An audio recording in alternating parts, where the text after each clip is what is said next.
Evening. A much heralded and long waited for visit from a very special guest. I'd like you all to give a very warm Westport Toastmasters welcome to Father Charlie Mc Donnell.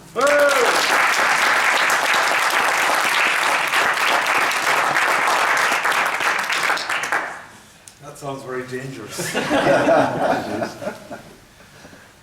the first time that Castlebar was made feel that welcome. Mr. President and Toastmasters, it is good to be with you, and I just want to begin by apologising for the number of times I told Joe I'd come and didn't turn up. Unfortunately, it's one of the flaws of the job at times. Ollie White is in the corner with that yoke, and for the benefit of both yokes, Charlie Mc Donnell is my name. I'm from Castlebar. I once sat in a classroom where Lee Megan was teaching. He pretends he remembers. I'm related to Bernard Joyce, and that's the problem with being from Castlebar and living in Westport. You have connections, and I suppose in my job that can be a hindrance as much as a help when you're dealing sometimes with people at a particular level. But it is good to be here, and I have to say the last, I was counting them up my fingers, 9 months in Westport, I've thoroughly enjoyed and appreciate. The topic I was given to talk about is preparing sermons. God help us.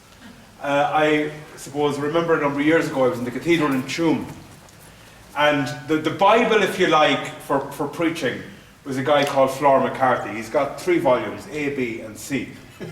The 3 liturgical volumes, if you like, the 3 liturgical for the liturgical year. Now, he's the Bible, but you try not to use them. It's like the cookbook. If you can do it without the cookbook, you're a genius. If you have to use the cookbook, you're a bit in bother. So Flor McCarthy is the cookbook. Every weekend, I'd open up the cookbook, have a look. That's what he's saying. Throw him there and try to do something about it. One particular weekend, read a story. Lovely job. Perfect. I'm going to use that. And I did. Following Sunday, after Mass, a man comes up to me. That was a great sermon last Sunday, Father. Thanks very much. Mighty sermon last Sunday, Father. Thanks very much. Brilliant sermon. Mighty. Thanks very much. Yeah, you told it much nicer than the man on the radio. I never, ever, ever looked at Flor McCarthy again. I promise. And after that, it was back to DIY. So what would you do? Try to begin on a Sunday. As soon as Mass is over on Sunday evening, you go to the Gospel for the following Sunday, you take a look at it, you see what's there. First glance, if you like. What hits you? What strikes you? What message do you get? What kick in the backside do you get yourself? Because one of the things, and I'll come back to that again, is you have to try. And the hardest part of preaching is not the 2 or 3 minutes you're up there giving a homily. It's you have to try to be authentic. And you have to try your best to live out what you talk about in those 3 or 4 minutes for the next 7 days. And trust me, that is the hardest and most difficult part of it. So you have a look at the Gospel on Sunday evening. You might come back to it on Monday. You'll have a look again. This time you might read the first reading and the second reading. The first reading of the Mass and the Gospel are usually related. If you look at them, the themes are the same. The second reading is a bit of a spanner in the works, if you like. It doesn't actually link in, but it's thrown in there. So you might take something out of that. So, okay, you have your message. Just for example, we'll say next Sunday, I am the vine, you are the branches. That's next Sunday's Gospel. So that's in the head now on Monday night. You're having a go, you're having a look at it. The first thing that came into my head about that was connection. So as the week goes on, you'll have a look and see what comes up. Last week it was the Good Shepherd. And I happened to go, and during the week, being a Marvel fan, as soon as the film came out, I had to go and see the Avengers. So the Avengers, I couldn't get the Avengers out of my head all week. So the Avengers were going to sneak in some way into last Sunday's homily, as did Giovanni Trapattoni. One of the things Ronan Drury taught us in Maynooth, it's highly important that when you're preaching, you have the Bible in one hand and the newspaper in the other. You have to be authentic, but you also have to touch people's lives. And if you look, I remember back when I started first, before I was ordained, at home in Castlebar, I was asked to preach over the Christmas. And I says, okay, grand, it's coming up to Christmas. What do I want to say and who do I want to say it to? And I remember a friend of mine, his father had died, classmate, his father had died the previous few months. And I said, I want to talk to that man's wife coming up to Christmas. That's what I want to do. So without mentioning who the person was or without mentioning their situation, I wanted to speak to their situation. And by speaking to their situation, it was amazing the number of people who came up to me afterwards and said, I think you were talking to me. Because the reality is in all our lives, we carry with us that vulnerability. We carry with us that pain. And while you might have a set piece, if you like, of things that happen, or a case study of things that happen, the reality is that in all our lives, different case studies fit into the same, if you like, vulnerability, the same story, the same need. So it's very important, one, to be authentic.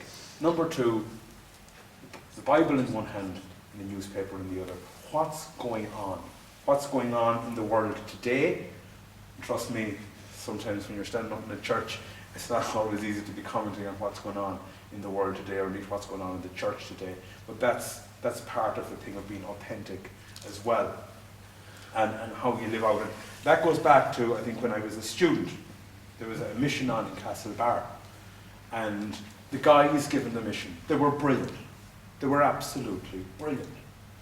But it came inside into the sacristy, and I discovered very quickly there were frauds. And it really, really hit me that everything they were saying on the altar, they were not carrying out in their lives. Now at that stage, I was an idealistic, whatever I was, 20, 21, 22-year-old. And at that age, you are very idealistic, and you're very black and white, and everything should correspond. That how you behave on the altar should kind of correspond with how you live your everyday life. I have a huge problem in my own life with bad language.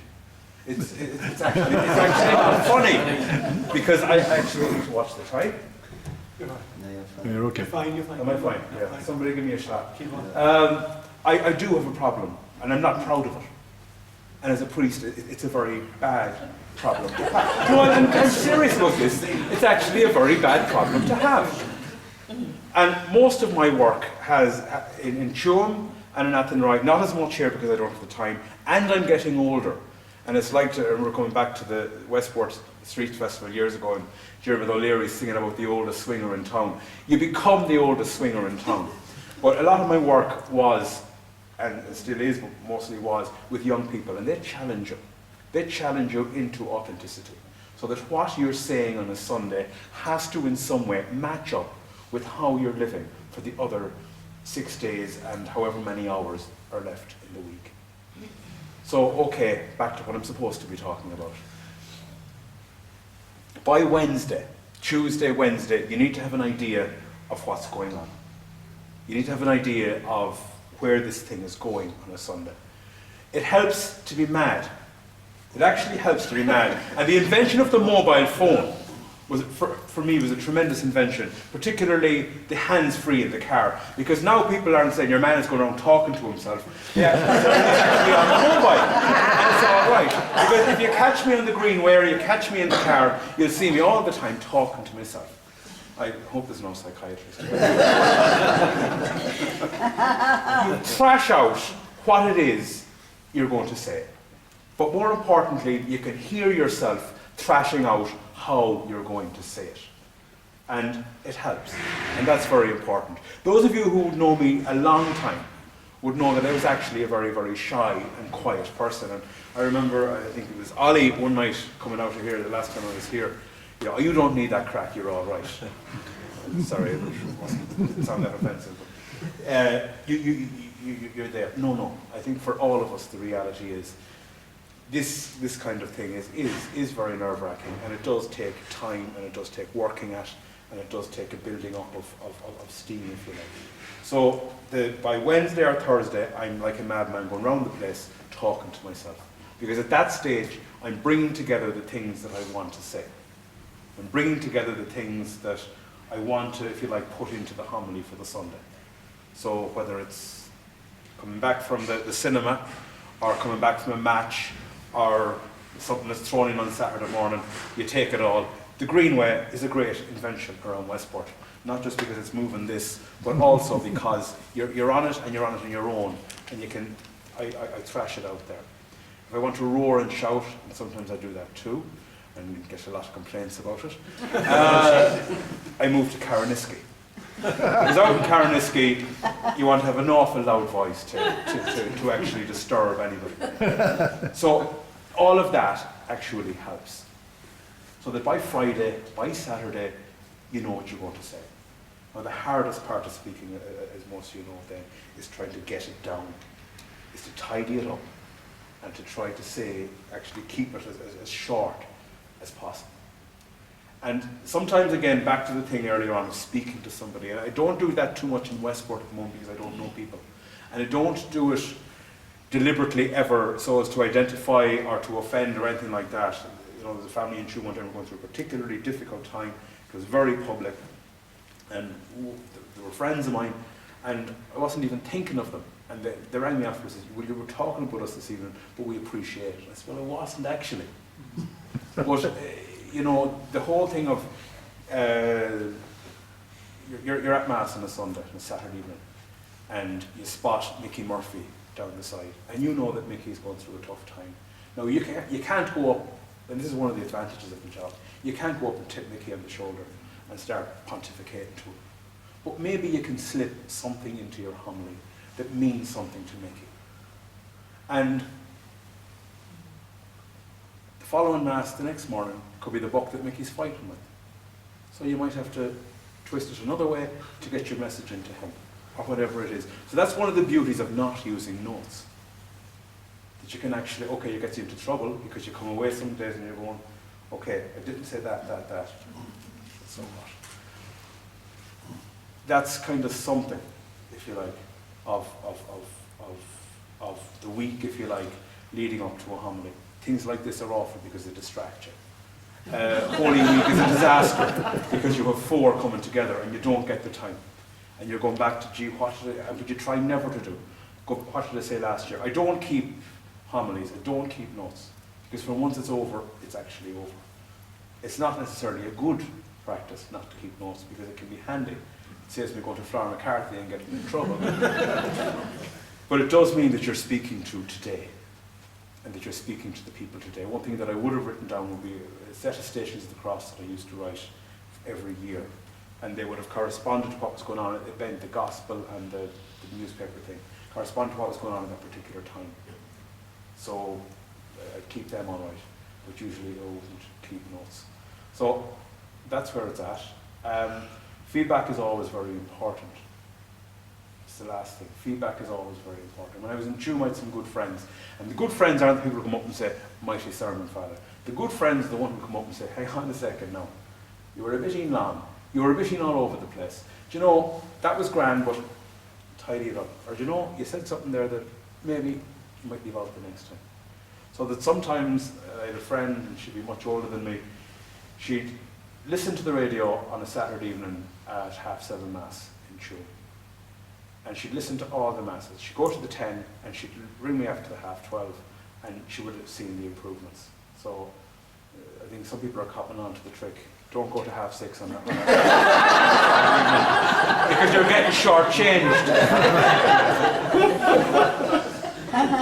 Come to 12 o'clock.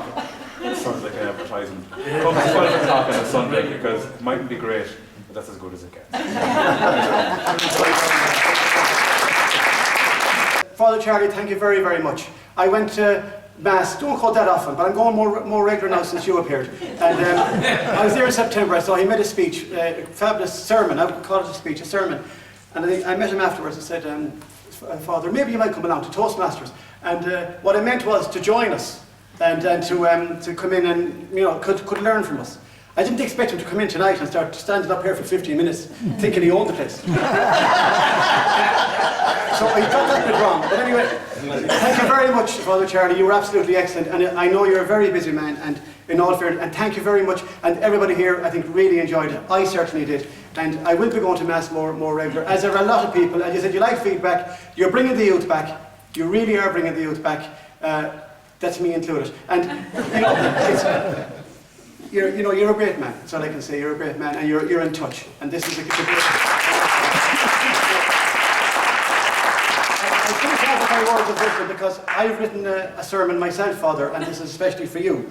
It was actually given to me by Michael Ring. Oh. And so I told him you'd be here tonight, so he said, would you read this out especially for Father Charlie? I said, certainly.